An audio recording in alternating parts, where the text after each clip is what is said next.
Welcome back to another episode of Play by Play presented by Win or Lose Sports. You can visit us online at winorloseshow.com and all of our social media at Win or Lose Show. So, welcome to this episode. We're talking about a football preview. That's football, college football, pro football. So, we're going to start off with Ohio State, who's ranked number 2 in the preseason this year. And a lot of people are saying that it's win or bust for Ohio State. That's win against Michigan and win the national championship or bust this year. And the reason why they're saying this is because Ryan Day, who's I think 59-8, only lost 8 games in the last nine? I don't know, 9-10 seasons. Anyway, and three of those losses were to Michigan, of course, over the last 3 years. So 3 years in a row, we lose to Jim Harbaugh and the Michigan Wolverines. Jim Harbaugh left the Wolverines and went to San Diego. I predicted this back in November of last year. Said that Harbaugh was leaving and going to San Diego. There was a connection there, of course, with Justin Herbert. And I knew he was going to go and try to lead that guy into the future of his NFL career. But anyway, so Ohio State, who is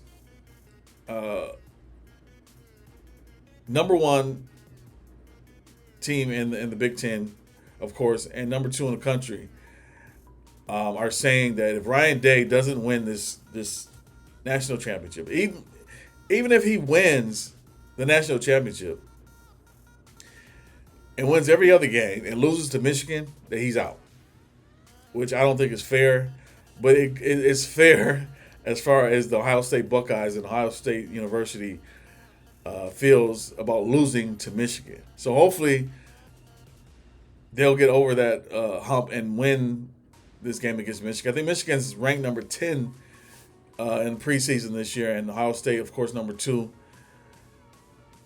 It's just that Ohio State hasn't lost much of the core offense, and they're bringing in good guys or extremely elite guys because Ohio State's recruiting class has always been great. So this year is even better.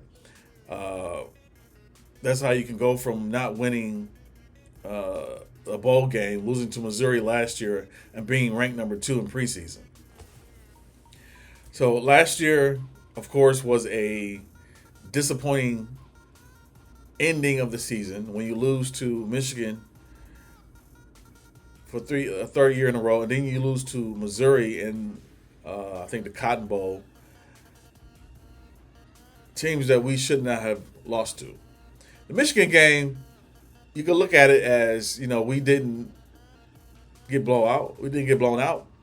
It was 17-17 at the end of the third quarter. And we had a chance to tie the game in the fourth quarter. But I think coaching played a big part in why we lost that game. And that's the reason why people are saying Ryan Day, if you don't win this year, you're pretty much out of Ohio State. I get it. I understand it. Is it fair? Not really. But is it fair to Ohio State fans for Ohio State to keep losing year after year to Michigan? No, that's not fair either. So hopefully things will match up to where Ohio State will beat Michigan and have a chance to win a national championship this year, which I think they will. This year is the first year of the 12-team playoff, which gives an advantage to those teams who are not high ranked because you now have a chance to play for the national championship, no matter how you're ranked in that top 10. It gives a chance to those teams who barely make it in to kind of go to plan B and say, okay, now what can we do to make it into the finals of this 12-team playoff?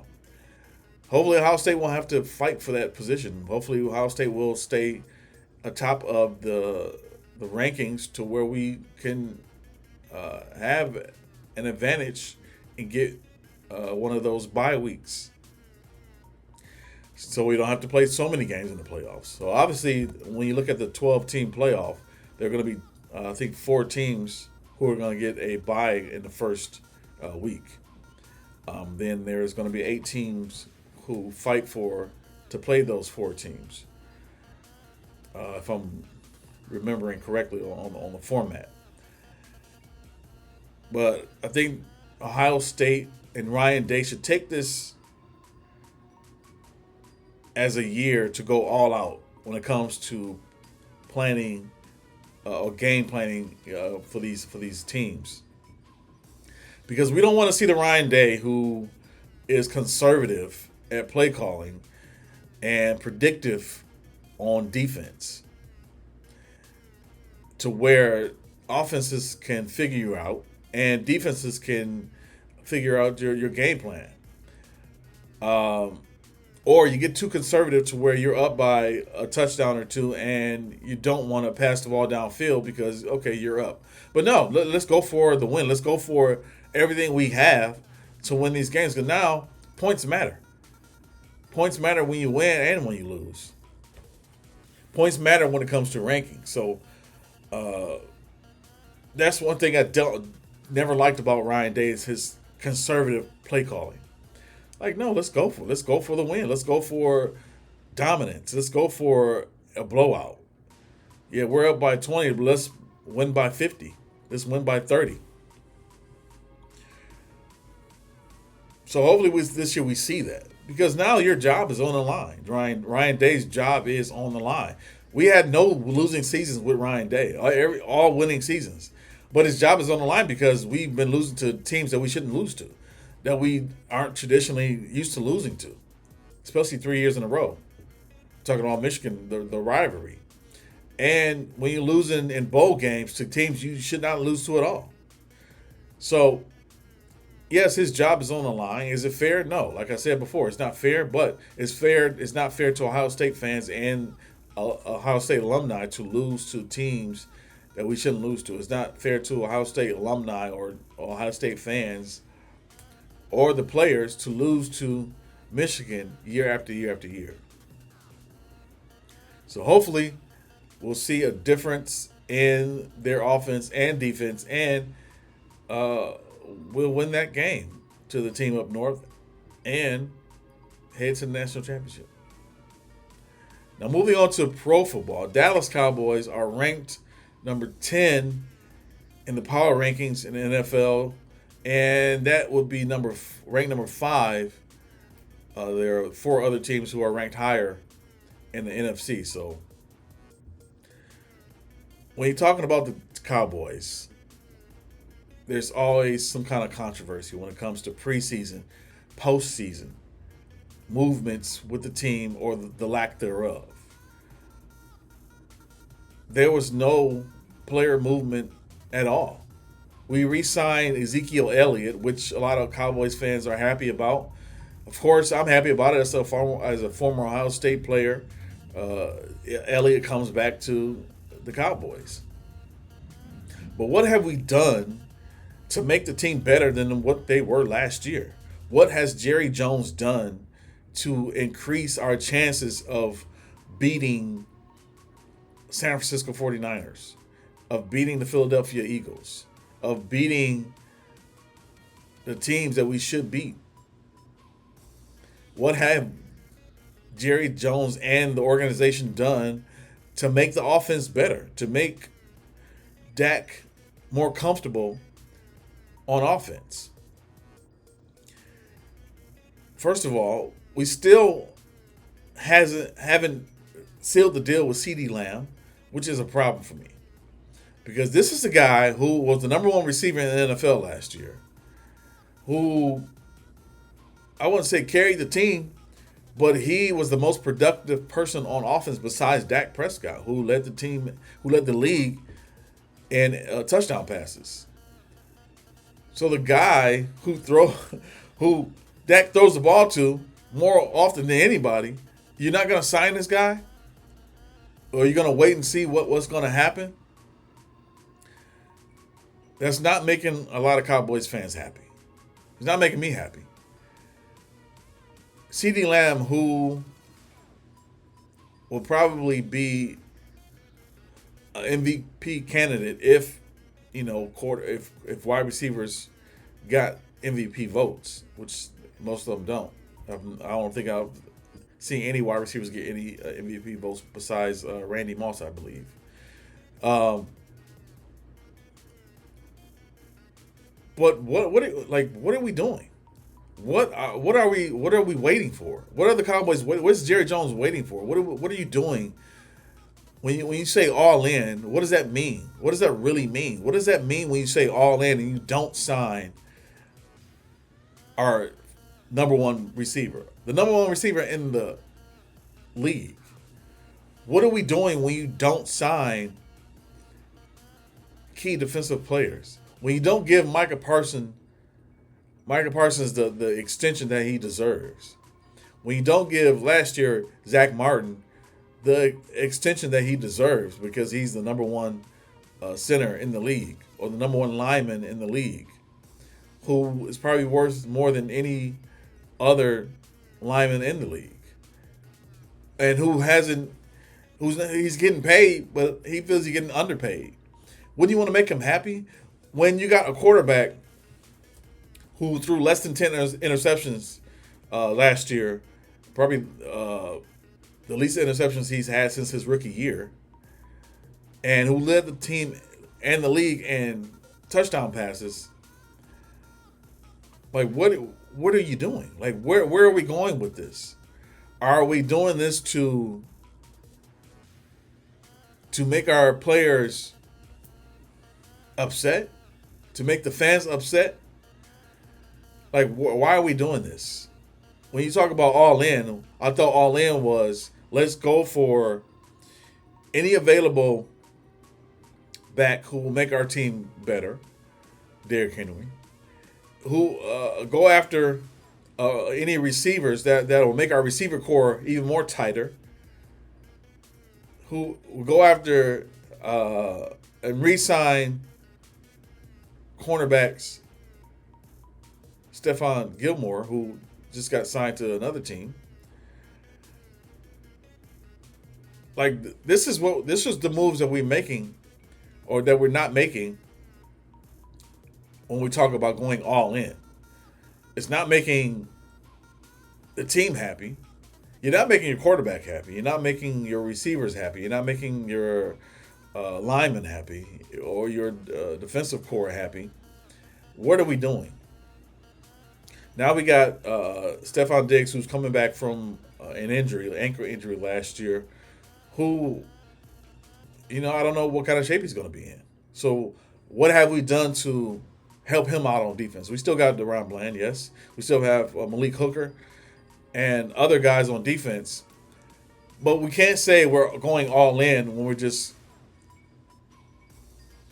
plateauing and say, okay, we have the same guys we had last year. We lost a couple guys, and we're just going to stay here. No, that's not good at all.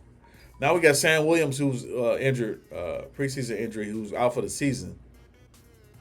So now what are we going to do to build team continuity? What are we going to do as Cowboys players? Because the GM and the owner, Jerry Jones, is not doing it. I don't know what Mike McCarthy is going to do.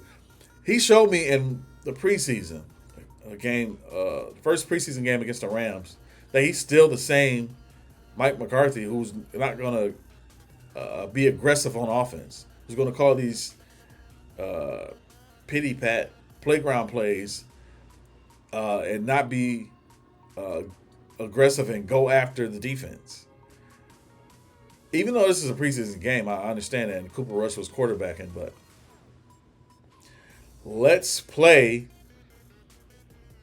call plays like we want to call plays in the season, because I know you don't want to show all your cards. I know you don't want to give away your playbook, but we need reps. As a coach, you need reps. As a coach, you need to become a better play caller, because 2 years ago, it was Kellen Moore calling the plays, and Kellen Moore was being blamed for the Cowboys not winning big games. But when you look at the stats and the offensive power that we had when Kellen Moore was calling plays, is that we were probably the best offensive force for 2 years with Kellen Moore calling plays. Now Mike McCarthy's calling plays. Now it's very back to this predictable. I say predictable again. When you talk about play calling, I said the same thing with Ryan Day. And if you go back, before I said the same thing with Jason Garrett. Predictable play calling.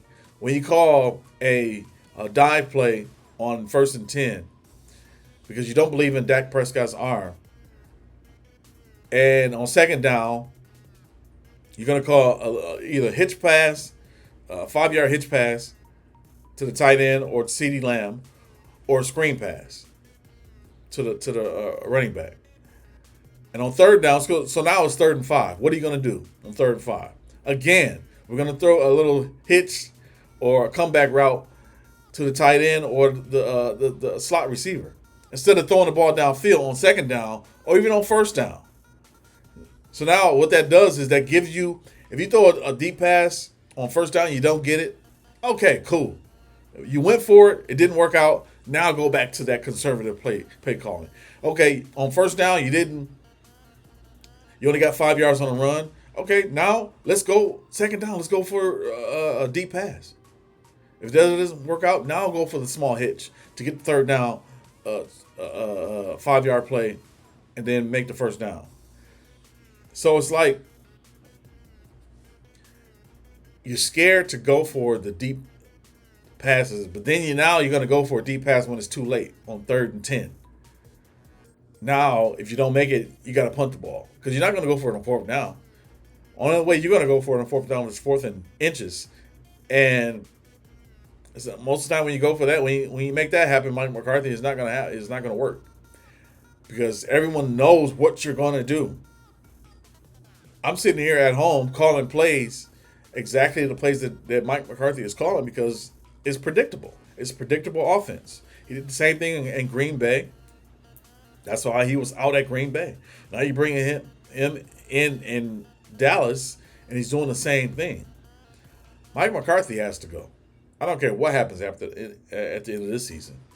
Mike McCarthy has to go. He's not the coach that the Cowboys need for the offense that they have. For the weapons that the Cowboys have, Mike McCarthy is not the type of play caller or the coach that the Cowboys need. Mike McCarthy is a guy who watches things happen. And then after things happen, then he's trying to come up with a scenario of what to do in reaction to what happened on the last play. Instead of saying, okay, if this happens on this play, we're going to do A. Or B happens on this play, we're going to go to plan C. So the game plan, he's not game planning as a set of 7 or 8 plays. He's game planning as, okay, this just happened, A just happened, so now let's see, we're going to do B, C, or D after A just didn't happen. No, let's figure out what we're going to do ahead of time.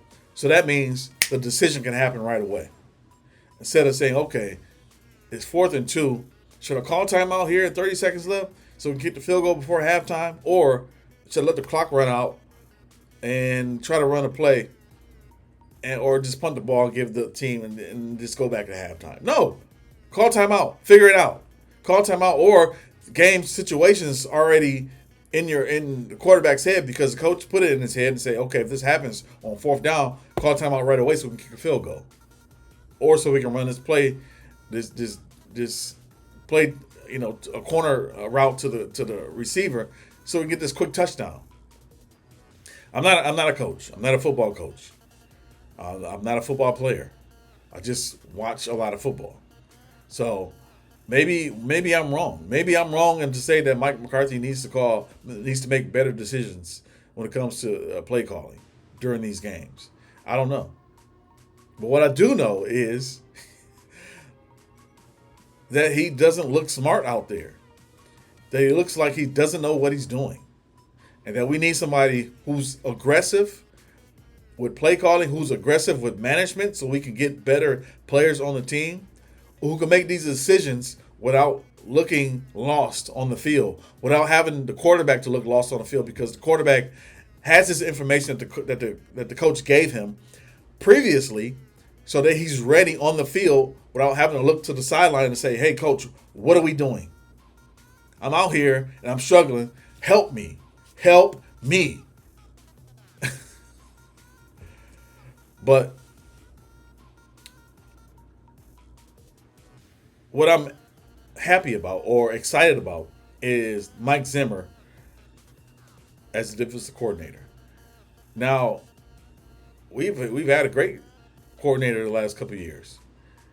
He decided to go to Washington, but Mike Zimmer, known as a hard-nosed defensive coach, and I think we'll keep on that same warpath as a defense, especially with linebackers. I think he's a great coach when it comes to linebacker schemes, and we still have our DB coach, which he's phenomenal with what he did with what he's doing with Bland, what he's doing with Diggs and the other cornerbacks and safeties.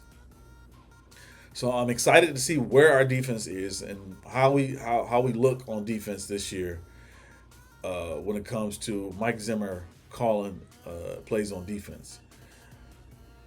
So I'm excited about football. I'm excited about football coming back. I'm excited about Ohio State and where they can be this year, and I'm excited about the Cowboys, but I'm worried about the Cowboys not because of the team and the play on the field, but because of management and how they haven't done much to help out the team on the field. So I'm not looking for Cowboys to do something huge this year, but I'm excited to see what they do on defense and how they manage what they were given this year by management. So if you're looking for our weekly pick'em, that'll be coming up soon. Season starts September 8th. So hopefully our first episode of Weekly Pick'em will be September 4th or 5th this year. I'm excited about football, like I said. So thanks for watching this episode. Follow us on all social media. You can listen to this podcast on iHeartRadio, Spotify, Apple Podcasts, and YouTube. So thanks for watching. Visit us online at winorloseshow.com, and we'll see you next time.